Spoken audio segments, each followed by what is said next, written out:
인사드리겠습니다. 안녕하십니까. 오늘 성도님들과 함께 나눌 말씀은 시편 11편의 말씀을 함께 교제하도록 하겠습니다. 시편 11편은 총 7절로 이루어져 있는데 이 시편 11편을 통해서 주님께서 하시는 말씀이 무엇인지 살펴보기를 원합니다. 시편 11편 1절부터 7절까지 짧으니까 제가 봉독해 드리도록 하겠습니다. 내가 여호와께 피하였거늘 너희가 내 영혼에게 새같이 네 산으로 도망하라 함은 어찌함인가. 악인이 활을 당기고 화살을 시위에 먹이며 마음이 바른 자를 어두운 데서 쏘려 하는도다. 터가 무너지면 의인이 무엇을 하랴. 여호와께서는 그의 성전에 계시고 여호와의 보좌는 하늘에 있으며 그의 눈이 인생을 통촉하시고 그의 안목이 그들을 감찰하시도다. 여호와는 의인을 감찰하시고 악인과 폭력을 좋아하는 자를 마음에 미워하시는도다. 악인에게 그물을 던지시리니 불과 유황과 태우는 바람이 그들의 잔에 소득이 되리로다. 여호와는 의로우사 의로운 일을 좋아하시나니 정직한 자는 그의 얼굴을 배우리로다. 오늘 나눌 말씀의 주제는 우리의 터가 되시는 하나님에 대해서 주제를 가지고 말씀을 나누도록 하겠습니다. 오늘날의 시대를 가리켜서 포스트 모더니즘이라는 용어를 쓰면서 시대를 평가하고 있습니다. 이 말은 객관적인 정답 또 객관적인 확실한 진리는 없다는 것을 기반으로 해서 만약 내가 하는 이야기가 주변과 잘 맞으면 그것이 바로 진리이고 주변 상황과 맞지 않으면 그것은 진리가 아니다. 이러한 시대 가운데 우리는 살아가고 있습니다. 그래서 자신의 길이 옳다고 생각하면서 각자 사람들이 막상 살아가지만 실제로 그 사람들의 면면을 이렇게 보면은 내가 가는 그 길이 확실한지에 대해서 굉장한 갈등을 갖고 있고 또 두려움과 불안한 가운데 살아가는 것이 오늘날 사람들의 모습인 것을 볼 수가 있습니다. 그래서 이 시간에는 지금으로부터 약 3000년 전에 살았던 이 다윗이 기록한 이 한 편의 시를 통해서 오늘날 하나님께서 이러한 시대 가운데 어떠한 마음을 가지고 우리가 또 무엇을 붙들고 살아가야 하는지 함께 교훈을 받기를 원하는 마음이 있습니다. 먼저 오늘 말씀 교재는 다윗이 기록한 이 시편 11편의 배경을 처음으로 해서 11편은 어떻게 구조가 되어 있고 또 여기에 나와 있는 하나님께 피한다는 단어가 나와 있는데 이 하나님께 피한다는 그 말의 의미와 또 이 다윗에게 친구들이 조언을 하게 되는데 이 조언이 어떠한 내용이었고 여기에 대한 다윗은 어떠한 대답으로 여기에 대해서 대응하는지 이 내용을 함께 살펴보도록 하겠습니다. 먼저 시편 11편의 배경에 대해서 살펴보기를 원합니다. 여기 11편에 앞에 보면 파란색 글씨로 다윗의 시라고 기록이 되어 있습니다. 그리고 인도자를 따라 부르는 노래라고 기록이 되어 있습니다. 그래서 이 시편 11편이 다윗의 시라는 것은 알 수 있지만 이 다윗이 어떠한 상황 가운데 이 시편 11편을 기록했는지에 대해서는 정확하게 알기는 어렵습니다. 그렇지만 우리가 시를 공부하게 되면은 시는 그 배경을 알게 될 때 정확한 의미를 우리는 알 수가 있습니다. 예를 들어서 우리 한국의 가장 유명한 시 중에 하나인 이 윤동주의 서시라는 시가 있는데 이 시의 구절에 오늘 밤에도 별이 바람에 스치운다라는 이런 구절이 나와 있습니다. 여기 이 말만 보면은 그냥 자연현상을 말하는 것 같지만 실제로 이 윤동주가 어떠한 시대적 상황, 다시 말해서 일제강점기라는 암흑한 시대 가운데 살고 있으면서 여기에 저항하고자 하는 이런 마음으로 이 서시를 기록했다는 것을 알게 될 때 여기 나와 있는 이 오늘 밤에도 별이 바람에 스치운다라는 이 표현이 암흑 가운데 어려운 그 상황 가운데서도 이상을 발현하려는 그런 윤동주의 마음이 이렇게 나타나 있다는 것을 알 수가 있는 것입니다. 그래서 시편 11편의 배경을 한번 이렇게 찾아보기를 원하는 마음이 있습니다. 성경학자들마다 시편 11편이 어떠한 배경하에서 기록된지에 대해서는 많은 의견들이 있습니다.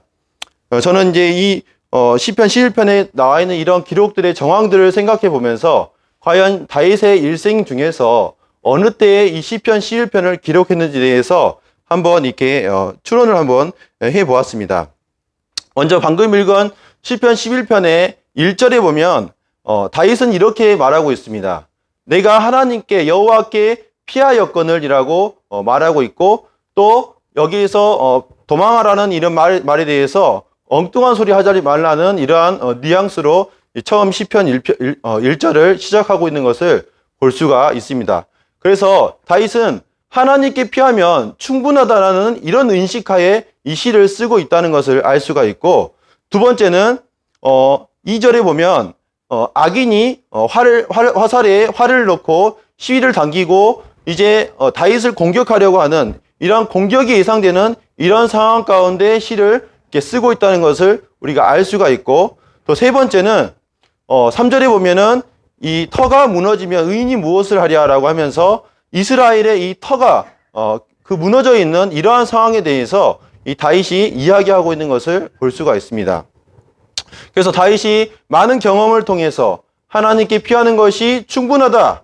그 다음 다윗을 향해서 또 다른 어떤 공격이 예상되는 이러한 상황, 그 다음에 이스라엘의 터가 무너져 있는 이러한 상황 가운데 이 시를 썼다는 것을 생각해 볼 때 다윗의 일생 가운데 어떤 부분이 맞을까 하는 것을 생각해 볼 때, 저는 이제 사무엘하 31장에서부터 사무엘상 31장부터 사무엘하 2장에 걸쳐 있는 이 사울과 요나단이 죽고 나서 이제 이스라엘이 굉장히 위기 가운데 있었던 이런 상황이 아닐까 하는 이런 추론을 하게 되었습니다.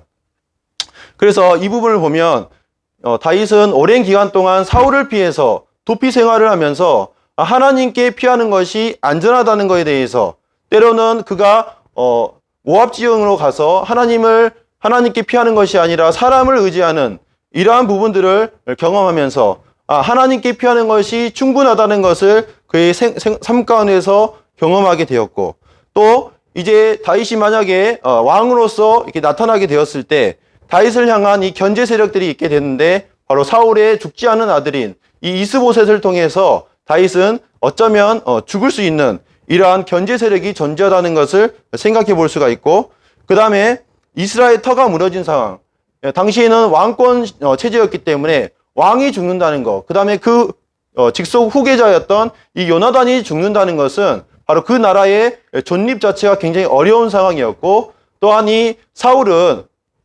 다윗이라는 이 경쟁자를 물리치기 위해서 정치에 관심이 있고 또 백성들을 향해서 백성을 돌아보는 이러한 부분이 아니라 바로 이 다윗이라는 이 일개 개인을 죽이기 위해 혈안되어 있는 이러한 상황 가운데서 그가 생을 마감했다는 것을 생각해 볼 때, 굉장히 그 당시에 이스라엘은 기초가 무너져 있는, 법과 이러한 질서와 도덕이 무너져 있는 이러한 상황 가운데 있었다는 것을 감안해 보면서 이 사무엘하 31장에서부터 사무엘상 31장에서부터 사무엘하 2장까지 걸쳐 있는 이 내용이 바로 시편 11편의 배경이 된다고 보였습니다. 그래서 사무엘상 31장에는 어떤 내용이 나와 있냐면, 블레셋이 사람들이 이스라엘을 공격하게 되어서 이제 길보아산에서 사울과 요나단이 죽게 되는, 전사하게 되는 이러한 내용이 나와 있고, 이 사실을 사무엘하 1장에서 다윗이 듣게 됩니다. 그리고 이제 사무엘하 2장에서 하나님께 나아가 이제 유다 왕이 되는 이 부분에 대해서 하나님께 질문하여서 이제 유다의 왕이 되는 이러한 내용이 나타나는 것을 볼 수가 있습니다. 그래서 일단 시편 11편의 배경이 이러하다는 것을 먼저 생각하면서 시편 11편의 이 짤막한 시편의 구조를 한번 생각해 보겠습니다. 시편 11편은 두 부분으로 이렇게 나눠져 있다고 볼 수가 있습니다. 먼저는 하나님께 피하는 것이 충분하다고 하는 이 다윗에게 정확하게 누구라고 나와 있지 않지만 그에게 진심 어린 이 조언을 하는 친구들이 있었던 것으로 보입니다. 그래서 이 조언을 하는데 그냥 조언을 하는 것이 아니라 근거를 들어서 이 다윗에게 조언을 합니다. 그래서 그런 조언의 내용들이 1절에서부터 3절까지의 내용이 담겨 있고, 이제 이 다윗은 이 이야기를 듣고 나서 어떠한 대답을 하는지, 그리고 확신에 찬 이런 어조로 이 4절부터 7절까지의 말씀을 통해서 다윗은 여기서는 대답을 하고 있는 것을 볼 수가 있습니다. 그래서 먼저 여기 1절 말씀을 한번 보시도록 하겠습니다. 내가 여호와께 피하였거늘, 여기 1절의 말씀을 보면 내가 여호와께 피하였다라고 말하고 있는 것을 우리는 볼 수가 있습니다. 다른 성경 번역을 보면 하나님을 신뢰한다, 여호와를 신뢰한다라고 이 하나님께 피한다는 의미를 이렇게 표현하고 있는 것을 볼 수가 있는데, 이 시편 11편 1절에 나와 있는 이 다윗이 하나님께 피한다는 것의 말의 의미는 두 가지의 의미를 우리가 생각해 볼 수가 있습니다. 먼저 첫 번째는 어려움에 처했을 때 하나님께 도움을 구한다는 그런 말입니다. 이 부분이 똑같은 이 시인인 이 다윗이 기록한 시편 46편을 한번 잠깐 보시도록 하겠습니다. 네, 시편 46편의 내용에 보면은 비슷한 이 피하는 부분이 나와 있는데 어떻게 이렇게 표현하고 있냐면, 시편 46편 1절에 보시면 하나님은 우리의 피난처시요 힘이시니 환난 중에 만날 큰 도움이시라. 그러므로 땅이 변하든지 산이 흔들려 바닷 가운데에 빠지든지 바닷물이 솟아나고 뛰놀든지 그것이 넘침으로 산이 흔들릴지라도 우리는 두려워하지 아니하리로다.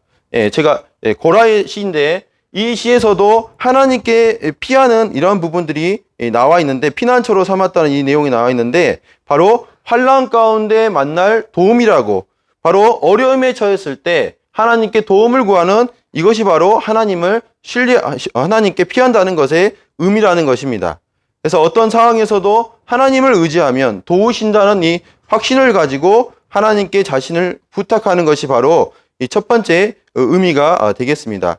두 번째 의미는 바로 하나님께서 맡기신 일을 이루기 위해서 적극적으로 하나님께 나아가는 것이 바로 이 하나님께 피한다는 의미입니다. 여기 배경을 제가 말씀드렸기 때문에 다윗이 이제 사울과 그 아들인 요나단과 이 세 아들이 죽었을 때 다윗이 이제 유다로 나가기 전에 왕이 되기 전에 어떤 일을 하게 되냐면, 하나님께서 이 맡기신 이 기름 부음을 받은 이 다윗이 하나님께 그것을 묻는 이런 내용이 나와 있습니다. 이 부분이 사무엘하 2장 1절이 나와 있는데, 제가 읽으면 그 후에 다윗이 여호와께 여쭈어 아뢰되 내가 유다 한 성읍으로 올라가리이까. 첫 번째 질문이 올라가야겠습니까? 두 번째, 여호와께서 이르시되 올라가라. 다윗이 아뢰되 어디로 가리이까? 이르시되 헤브론으로 갈지니라. 그래서 이 말씀을 보면은 바로 다윗은 하나님께서 이제 왕으로 기름 부은 사실을 생각하면서 다음에 자신의 운명에 대해서 생각하면서 하나님께 나아가 이 질문을 하면서 그 일을 하나하나 해 나가는 것을 우리는 볼 수가 있는 것입니다. 그래서 하나님께 이 피한다는 그 말의 의미는 바로 어려움을 겪을 때 하나님께 피난처를 삼고 그분의 도움을 입기를 원한다는 것이고, 또 하나님께서 나에게 맡기신 그 일에 대해서 하나님께 나아가 이 일에 대해서 해결을 하는 것이 바로 하나님께 피한다는 것의 의미가 되겠습니다. 이런 이 다윗의 이 고백에 대해서 이제 친구들이 정말로 그 다윗을 위한 이 조언을 하게 되는데, 그 내용을 한번 살펴보도록 하겠습니다. 여기 다시 11편으로 돌아가셔서요. 1절에 보시면 1절에는 이제 조언의 내용이 나와 있고 2절과 3절은 거기에 대한 근거가 이제 나와 있습니다. 자, 1절의 말씀을 보시면 내가 여호와께 피하였거늘 너희가, 여기 이제 너희가 누군지는 모릅니다. 하지만 이 친구들이라고 볼 수가 있는데, 너희가 내 영혼에게 새같이 네 산으로 도망하라 함은 어찌함인가. 친구들이 다윗에게 이렇게 얘기합니다. 너 하나님께 도움을 입고 왕이 되려고 한다는데 지금 현재 너가 그 생각은 잘못된 생각이야. 너 지금 새같이 차라리 너가 네 산으로 도망하는 것이 더 올바라. 이렇게 이야기하고 있다는 것입니다. 여기 이제 이 말을 잘 보면은 새같이 네 산으로 도망하라는 말을 보면 첫 번째로 새같이라고 말하고 있습니다. 이 말은 어떤 사냥꾼이 새를 이렇게 쏘게 될 때 새가 즉시로 이렇게 자리를 뜨고 도망가는 이러한 모습을 우리가 연상할 수가 있는데 바로 어떠한 위험으로부터 도망가는 것이 상책이라는 것을 얘기하고 있는 것입니다. 이 위험이 어떤 위험인지에 대해서는 조금 이따 살펴보도록 하겠습니다. 그 다음에 어디로 도망가냐? 바로 네 산으로, 너의 산으로 도망가라 라고 말하고 있는 것입니다. 너의 산으로 이 도망가라는 이 말은 여기서 이 너의 산은 정말로 실제로 다윗이 숨어서 지냈던 이 산일 수도 있지만 또 여기 말씀에서 잘 생각해 보면 하나님께 피하는 것보다 더 좋은 곳이 있다고 말하는 것입니다. 그래서 하나님보다 더 안전한 곳, 그곳이 있다고 이 친구들이 조언하고 있다는 것입니다. 이 세상은 끊임없이 우리를 향해서 이렇게 말하고 있습니다. 하나님으로 충분하지 않다. 하나님보다 더 안전한 것이 있다. 하나님보다 오히려 다른 것이 눈에 보이는 어떠한 것이 더 안전한 안전처가 될 수 있다는 것을 말하고 있다는 것입니다. 살아계신 하나님보다는 눈에 보이는 돈을 많이 가지고 있을 때 더 안전하다. 또 하나님의 신실하신 이 말씀보다는 날마다 새롭게 우리에게 쏟아져 내려오는 인터넷 뉴스와 그러한 정보들이 실제적으로 우리에게 도움을 줄 수 있다. 또 장차 영원히 누리게 될 하늘의 그 상급보다는 이 땅의 그 즐거움이 더 중요한 것이다. 또 자녀에게 하나님을 경외하는 삶이 가장 중요한 것이 아니라 사람들에게 인정받고 성공하는 이것을 가르쳐야 한다고 수많은 채널을 통해서 세상은 우리에게 이런 하나님보다 안전한 곳에 대해서 소개하고 있다는 것입니다. 그 다음 도망하라고 이 친구들은 조언하고 있습니다. 도망하라. 힘들어하지 말고 도망가라는 것입니다. 어떠한 하나님께서 지금 현재 이 다윗에게 이 지금 어려운 이러한 이스라엘을 이끌어가는 이 책임과 직무를 맡기시는데 그걸 차라리 버리고 자유롭게 도망가라고 이야기하고 있다는 것입니다. 엘리야가 이세벨의 앞에서 도망가서 선지자로서의 그 역할을 피해서 도망갔던 것처럼 또 가나안의 그 정복을 앞두고 가데스 바네아에서 10명의 정탐꾼들이 좋은 그 가나안을 봤지만 거기에 있는 주민들을 보면서 두려움에 떨어서 도망갔던 것처럼 그렇게 도망가라고 이렇게 말하고 있는 것입니다. 이 도망가라는 이 말에 대해서 주님께서 이렇게 말씀하고 계십니다. 마태복음 신약 성경에 사람들이 주님을 이제 따르려고 하는데 여기에 대해서 제자들에게 주님을 따른다는 것은 어떤 것인지에서 이렇게 말을 합니다. 이에 예수께서 제자들에게 이르시되 누구든지 나를 따라오려거든 자기를 부인하고, 첫 번째는 자기를 부인해야 한다는 것을 말하고 있고, 두 번째는 자기 십자가를 지고 나를 따라야 한다고 말하고 있습니다. 그리고 누구든지 제 목숨을 구원하고자 하면 잃을 것이요 누구든지 나를 위해서 제 목숨을 잃으면 오히려 찾게 될 것이라고 말하고 있습니다. 우리는 하나님께서 어떠한 역할을 주시게 되면 그것을 무거운 짐으로 여기는 것이 저희의 모습입니다. 그래서 조금이라도 이 부담이 되거나 어려움이 있을 것을 예상하게 될 때 그것을 어떻게 하면 저것을 거절할 수 있을까? 이러한 것을 먼저 찾는 것이 저희의 모습인 것을 볼 수가 있습니다. 제가 구원받은 지 얼마 안 됐을 때 주교사들을 위한 책이 있었는데 아시는 분 계실 것 같습니다. 오병이어라는 책이 있었습니다. 그때 당시에 주일학교 교재가 없어가지고 오병이어라는 이 책자가, 작은 이 책자가 있었는데 그 책자에 이런 애화가 있었습니다. 처음에 하나님이 새를 만들 때는 날개가 없었다고 합니다. 그래서 하루는 새가 하나님께 불평을 했습니다. 하나님, 뱀은 독이 있지 않습니까? 또 사자는 날카로운 이빨이 있습니다. 그리고 말 같은 경우는 굉장히 자기가 위험하면 뒷발로 치는 이 강력한 이 뒷발질이 있는데 저에게는 아무것도 없습니다. 하나님, 저는 어떻게 제 자신을 지킬 수 있겠습니까? 어떻게 좀 해주십시오. 라고 새가 불평을 했다고 합니다. 그러자 하나님이 그 얘기를 잘 듣더니, 그러면 그것도 맞는 말인 것 같으니까, 그럼 난 너에게 날개라는 것을 주도록 하겠다 해서 날개를 이렇게 만들어 줬다고 합니다. 그러자 얼마 후에 새가 다시 이렇게 찾아와서 불평을 이렇게 했습니다. 하나님, 근데 왜 저에게 이 날개를 주셨죠? 날개는 쓸모없는 이 무거운 짐만 됩니다.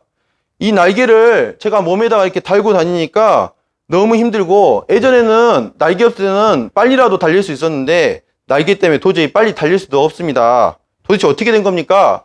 라고 새에게 이야기를 했다고 합니다. 그러자 하나님께서, 어리석은 새야, 왜 내가 너에게 날개를 준 줄 아냐? 그거는 너에게 무거운 짐을 주려고 한 것이 아니라 네가 그 날개를 사용해서 하늘 높이 날 수 있게 해준 거란다. 여기서 이제 이야기가 끝나면서 그때서야 이제 자신에게 있는 그 날개가 무거운 짐이 아니라 하늘을 날기 위한 축복이었다는 것을 알게 되었다는 그런 예화가 그때 당시에 담겨 있었습니다.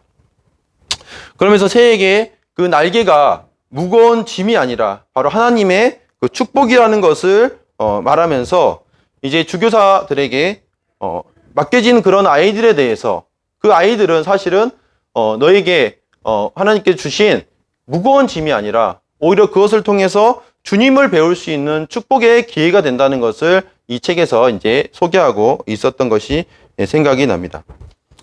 우리는 가정에서 또는 교회에서 또 직장 가운데에서 참 이 부분은 정말 부담스럽고 이 부분만 없으면 참 나에게 좋겠다 이런 생각을 하게 됩니다.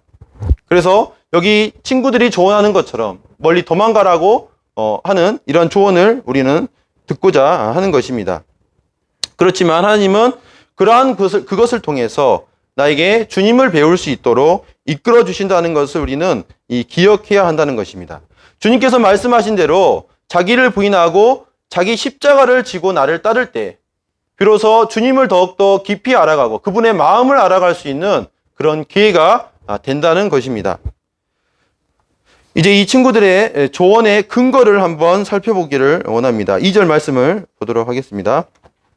2절 보시면 악인이 활을 당기고 화살을 시위에 먹이며 마음이 바른 자를 어두운 데서 쏘려 하는도다. 여기 2절의 말씀의 첫 번째 근거가 나와 있습니다. 그것은 악한 자가 지금 현재 마음이 바른 자, 바로 다윗을 향할 수도 있고 마음이 바른 자를 향해서 몰래 숨어서 쏘기 위해서 준비하고 있다는 것입니다. 이것은 당시의 사실이었습니다. 왜냐하면 다윗이 이제 왕으로 나가기만 하면 자기의 신상이 드러나고 이제 이스보셋을 중심으로 한 그러한 인물들이 이 다윗을 제거할 수 있는 이러한 기회를 제공하는 것이 되기 때문이었습니다. 그렇지만 이 친구들의 이 말을 잘 보면은 바로 다윗의 그 안전을 위해서, 다윗의 그 신변의 안전을 위해서 정말 현실적인 이러한 조언을 지금 현재 이 친구들이 하고 있다는 것입니다. 그 다음에 3절의 말씀을 보시면 또 다른 근거가 이렇게 나와 있는데요. 터가 무너지면 의인이 무엇을 하랴.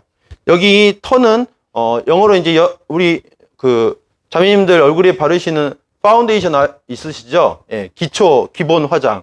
예, 그 화장을 뜻하는 겁니다. 그래서 기본 바탕을 말하는 것입니다. 어떤 이 나라의 법률과 기초적인 이 기강을 말하는 것이 이 터라는 것인데, 이 터가 무너지게 되면 아무리 너가 하나님 앞에서 하나님을 피한다고 하면서 살아가지만, 하나님 의지하여 살아간다고 하지만, 너 현재 이스라엘의 이 터가 무너져 있는 이런 상황 가운데서 네가 왕이 된다고? 그것은 너가 아무리 하나님을 의지한다 해도 그거는 불가능한 거야 라고 이야기하고 있는 것입니다. 그래서 이 친구들의 근거를 잘 생각해 보면, 첫 번째는 너의 안전을 위해서 내가 도망하라고 하는 것이고, 두 번째는 지금 현실을 너가 똑똑히 봐야 한다는 것을 말해주고 있다는 것입니다. 그래서 이 친구들의 근거는 굉장히 그럴듯합니다. 그렇지만 이러한 친구들의 근거를 통해서 이제 이 다윗이 이런 것들을 생각하게 되는데, 우리는 설령 이런 친구들이 진심 어린 조언을 하지만 그 조언에 우리는 거절할 수 있어야 하는 것입니다. 아무리 진심으로 조언을 한다 해도 그것이 잘못된 하나님의 말씀과 어긋나는 이러한 진리에 대해서는 거절을 해야 하기 때문입니다. 혹시 요즘 내 마음에 하나님을 섬기고 또 하나님께 순종하는 것이 별로 시덥지 않은 이러한 마음의 상태가 혹시 되지 않았습니까? 만약에 그런 마음이 내 마음 가운데 찾아왔다면 그건 조심해야 하는 이런 상황이라는 것입니다. 바로 사탄에게 속고 있는 이러한 것이기 때문입니다. 사탄은 과거에 하와에게도 똑같이 유혹을 했습니다. 그리고 그 속임에 넘어가게 되었을 때 자신만 선악과를 먹은 것이 아니라 남편에게도 주어서 결국에는 함께 에덴 동산에서 쫓겨나게 되는 이런 신세를 경험했습니다. 자신만 속는 것이 아니라 다른 사람에게도 이러한 영향을 미친다는 것은 엄청난 이 문제인 것입니다. 그래서 우리는 세상에서 쏟아진 이러한 정보들에 대해서, 친구들이 하는 이런 말들에 대해서 우리는 분별해서 들어야 한다는 것입니다. 다음으로 이제 이 다윗의 대답을 듣기 전에 먼저 우리가 하나님을 신뢰한다, 또 하나님께 피한다에 대해서 오해가 있는 것 같습니다. 그래서 이 부분을 좀 먼저 이렇게 생각하고 그 다음에 다윗의 이런 고백을 한번 살펴보기를 원합니다. 여기 하나님을 신뢰한다는 것에 대해서 많은 사람들이 오해하는 것이 있는데, 첫 번째는 하나님을 신뢰하면 아무런 어려움이 없게 된다라는 이런 오해가 있습니다. 하나님을 신뢰하게 되고 하나님께 의지하고 기도하게 되면 나에게 어려움이 없어질 거야, 어려움이 없이 좋은 일만 있을 거야, 이렇게 생각하는 것입니다.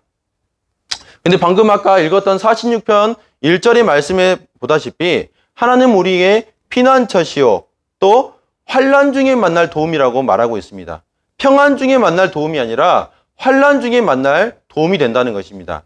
하나님 우리에게 여러 가지 어려움들을 주시고 그러한 어려움들 가운데서 하나님을 의지하는 법을 계속해서 배워나갈 수 있도록 하신다는 것입니다. 그래서 우리가 어려움 가운데 하나님을 의지하는 법을 배우고, 또 설령 그것이 쉬운 일일지라도 그것을 하나님께 의지하여서 그 일을 해결해 나아가는, 하나님과 동행해 나아가는 이러한 것들을 하나님은 계속해서 우리가 개발해 나아가기를 원하신다는 것입니다. 첫 번째, 하나님을 신뢰한다고 해서 어려움이 없어진다, 이것은 잘못된 것이라는 것입니다. 두 번째는 하나님을 신뢰한다면 사람에게 또 어떤 조치를 취하는 것은 그것은 믿음이 없는 행위다라는 그런 생각이 있습니다. 요거는 좀 구약의 그 포로기 가운데 이 에스라와 느헤미야를 통해서 이 부분을 좀 정리를 하도록 하겠습니다. 성경을 좀 펴셔서 에스라서 8장 21절에서부터 23절 말씀을 잠깐 찾아보겠습니다. 얼마 전에 어떤 형제님께서 이 부분을 이렇게 교제해 주셨는데, 네, 앞으로 가셔서요. 에스라 8장 21절에서부터 23절 말씀입니다. 이제 이 부분은 2차 포로 생활을 하던 이 이스라엘 백성들이 귀환하게 되는 이러한 내용들을 이렇게 담고 있는데, 21절부터 23절입니다. 그때에 내가 아하와 강가에서 금식을 선포하고 우리 하나님 앞에서 스스로 겸비하여 우리와 우리 아이와 모든 소유를 위하여 평탄한 길을 그에게 강구하였으니, 여기 말씀 보시면 여기서 나는 에스라입니다. 이 에스라가 하나님께 이렇게 기도했다는 말입니다. 하나님, 우리가 평탄하게 다시 예루살렘으로 돌아가게 해주십시오 하고 기도했다는 것입니다. 22절부터 보겠습니다.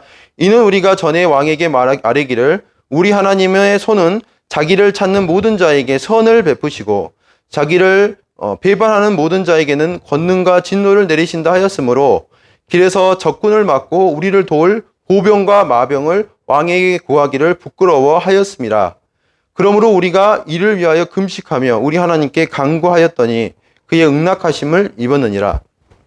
이 말씀은 보면은 에스라가 멀리 가는, 짧은 거리가 아니라 굉장히 먼 길을 가는데 어떤 위험을 만날지 몰라서 하나님께 기도를 했는데, 또 자기가 섬겼던 이 당시에 그 바사의 왕에게 이것을 보병들을 자기를 도와줄 이 군대를 구하지 않았다는 내용입니다.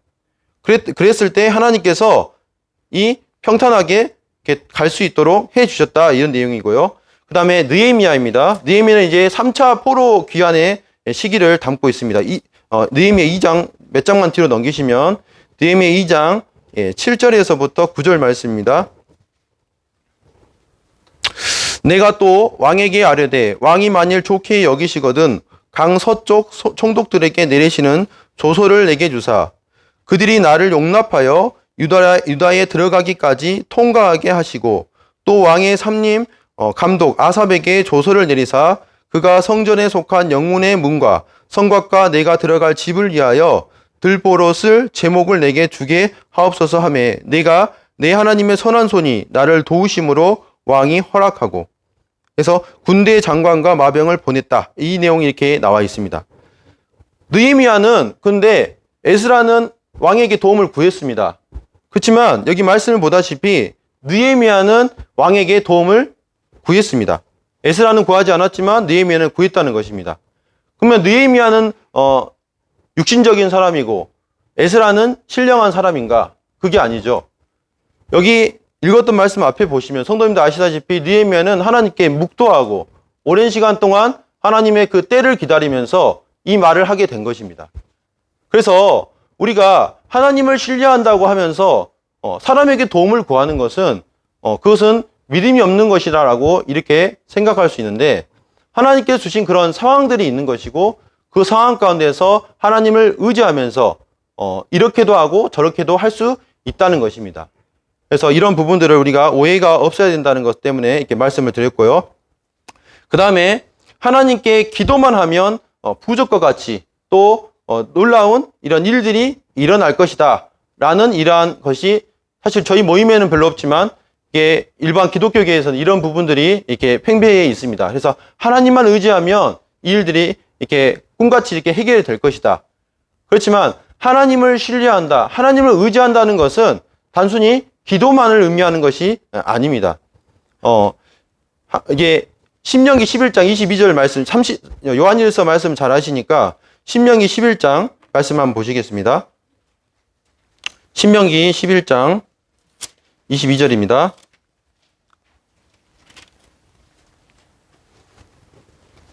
여기 하나님을 의지하는 것에 대해서 또 하나님을 신뢰하는 것에 대해서 이렇게 말하고 있습니다. 신명기 11장 22절 말씀입니다. 너희가 만일 내가 너희에게 명하는 이 모든 명령을 잘 지켜 행하여 너희의 하나님 여호와를 사랑하고 그의 모든 도를 행하여 그에게 의지하면 여기 하나님을 의지하면이라고 되어 있는데 그 앞에 보면 모든 명령을 잘 지켜 행하여 또 그의 모든 도를 행하여 해서 하나님께 순종하는 이러한 부분을 이야기하고 있는 것을 볼 수가 있습니다. 그래서 하나님을 의지한다, 하나님을 신뢰한다 라고 하는 것은 단순히 기도만을 말하는 것이 아니라 하나님의 말씀에 순종하면서 또 우리의 도움을 요청하는 이러한 것이 함께 되어야 된다는 것을 이렇게 말하고 있다는 것입니다. 그럴 때 하나님이 그 은혜를 베풀어 주시는 것을 말하고 있습니다. 그러면 이제 다윗의 이 시편 11편으로 돌아가셔서요. 다윗의 대답과 이제 확신에 대해서 한번 살펴보고 말씀을 드리도록 하겠습니다. 11편 4절 말씀을 보도록 하겠습니다.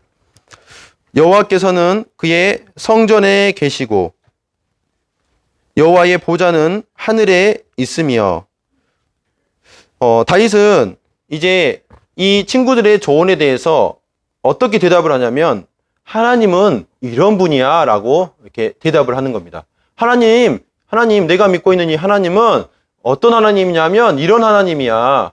지금 너희들이 지금 악인이 활을 쏘려고 준비하고 있다고 말했고 또 이스라엘 터가 무너져서 아무것도 할 수 없는 이런 지경이라고 말하는데 하나님은 이런 분이야. 그래서 나는 하나님께 피하기로 결정했어 라고 대답하는 것입니다. 여기 방금 말씀 보시면 여호와께서는 그의 성전에 계시고 여호와의 보좌는 하늘에 있다고 말하고 있습니다.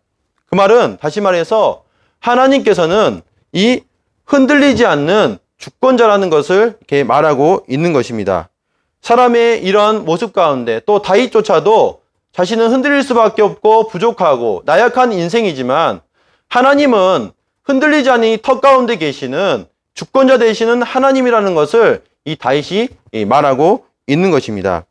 뿐만 아니라 하나님은 어떤 하나님이냐면 이 높은 곳에 하늘에서 보좌에 앉아서 가만히 지켜보고 계시는 그런 하나님이 아니라 4절 후반절 보시면 그의 눈이 인생을 통촉하시고 그의 안목이 그들을 감찰하시는도다.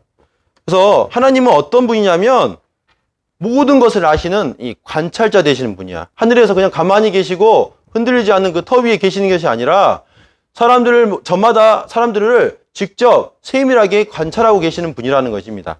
그래서 여기 말씀을 보시면 그의 안목이 그들을 감찰하신다고 이렇게 되어 있습니다. 여기 안목이란 말은 눈꺼풀을 의미합니다. 눈꺼풀.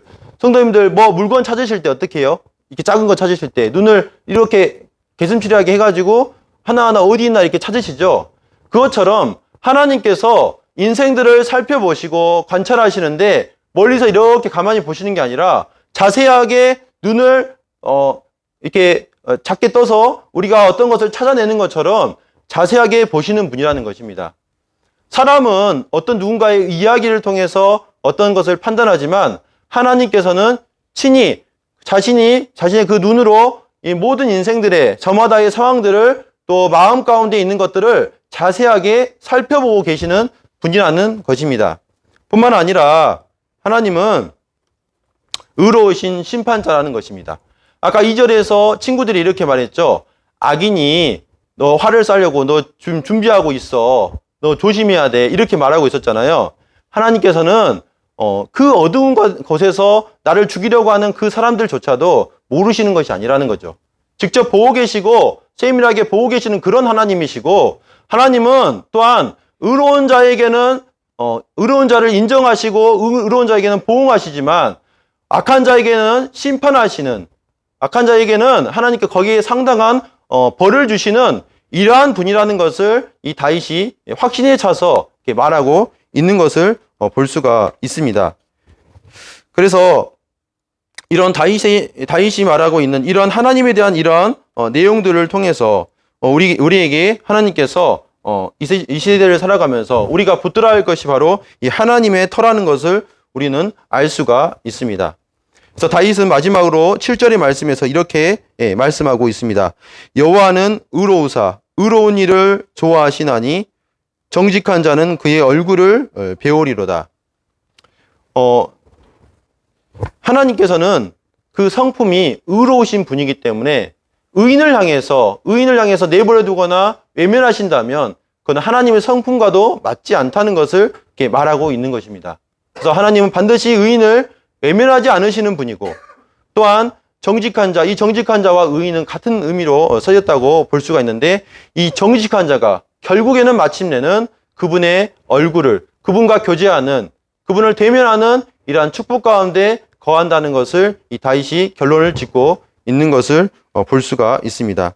다윗이 결국에는 이러한 진리들을 굳건히 붙들었을 때 어려웠던 이 이스라엘의 이 터가 무너진 이러한 상황 가운데서도 이스라엘의 전성기를 누릴 수 있는 이러한 이스라엘을 굳건하게 하는 이러한 일들을 감당했던 것을 우리가 볼 수가 있습니다.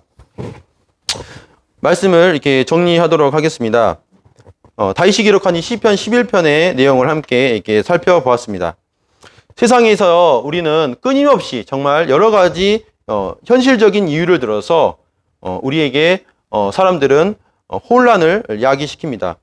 이러한 혼란스러운 이런 정보들 앞에서 우리는 무엇을 토로 이렇게 삼아야 하겠습니까? 코로나 상황이 이렇게 진전되면서 처음에는 하나님을 향해서 더 많은 시간들을 갖고 또 말씀도 보고 기도도 해야겠다 이런 마음을 갖게 되는데 시간이 지나면서 다른 것에 또 터를 삼고 있는 이러한 모습들을 이렇게 돌아보게 됩니다. 오직 우리의 터는 주권자이시고 또 모든 것을 아시고 또 의로우신 심판자 되시는 하나님만이 저희의 터가 되시고 모든 해답이 되신다는 것을 시편 11편에서 이렇게 말하고 있습니다. 터가 무너지면 의인이 무엇을 하랴? 이거는 굉장한 그 요새입니다. 그래서 마사다라는 굉장한 이 이스라엘의 땅에 있는 아무도 공격해서 함락시킬 수 없는 이러한 요새인데 바로 우리의 견고한 터는 바로 하나님이라는 것을 성경은 말하고 있습니다.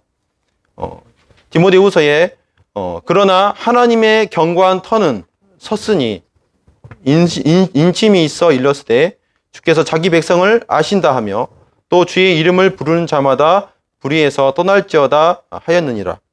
우리의 터를 하나님께 두는 이러한 저와 성도님들이 되셨으면 좋겠습니다. 이상으로 말씀을 줄이겠습니다. 감사합니다.